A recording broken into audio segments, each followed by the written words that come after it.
Halo teman-teman, jadi di sini aku ingin ngejelasin nih hasil penelitian kelompok aku tentang resiliensi perempuan pasca mengalami aborsi.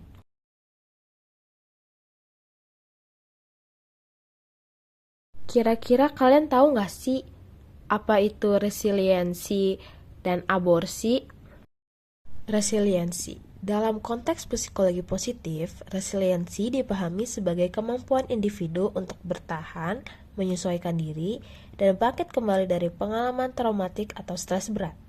Resiliensi tidak sekedar kemampuan untuk kembali normal, tetapi melibatkan proses adaptif secara kognitif, emosional, dan sosial ketika menghadapi kesulitan hidup. Nah, selanjutnya ada juga nih aborsi. Aborsi adalah suatu prosedur yang dilakukan untuk mengakhiri masa kehamilan dengan sengaja sebelum janin dapat hidup di luar kandungan.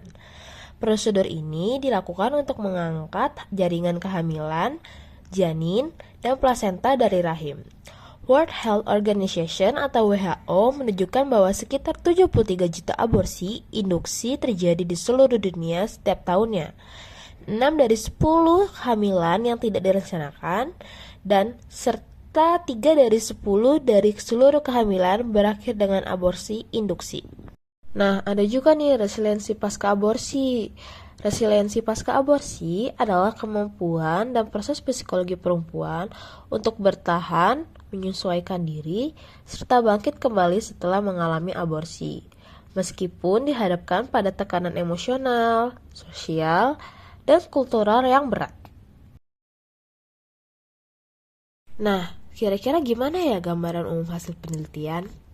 Hasil penelitian menunjukkan bahwa aborsi merupakan pengalaman hidup yang menimbulkan guncangan emosional yang signifikan bagi perempuan, terutama pada fase awal pasca aborsi yang ditandai dengan kesendirian mendalam, rasa bersalah, kecemasan, trauma, serta kecenderungan menarik diri dari lingkungan sosial akibat tekanan dan stigma yang melekat dalam konteks sosial budaya. Lalu, ada dinamika emosi pasca aborsi.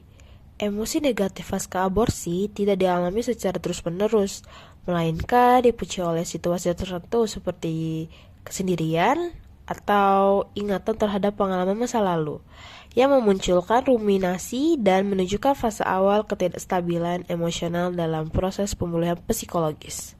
Ada juga loh perkembangan strategi coping. Pada tahap awal, perempuan cenderung menggunakan strategi coping pasif berupa isolasi diri dan pembatasan interaksi sosial.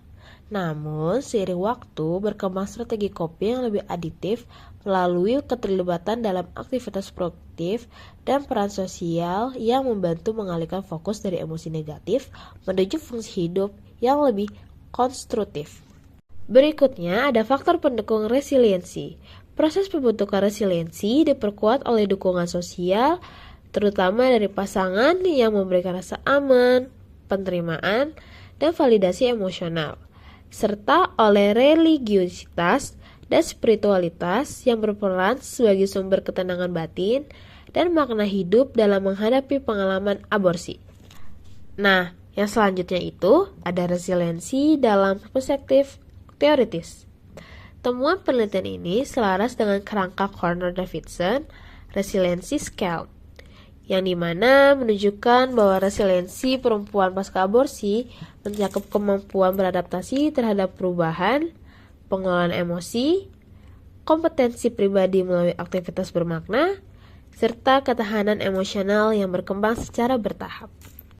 Dari pembahasan tadi dapat disimpulkan bahwa resiliensi perempuan pasca aborsi bukanlah kondisi yang terbentuk secara instan, melainkan proses dinamis yang dipengaruhi oleh interaksi faktor internal seperti penerimaan diri dan regulasi emosi, serta faktor eksternal seperti dukungan sosial dan spiritualitas, sehingga resiliensi dapat dikembangkan melalui pendampingan dan intervensi psikologi sosial yang empatik dan konseptual.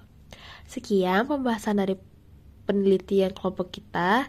Thanks for watching. Bye-bye.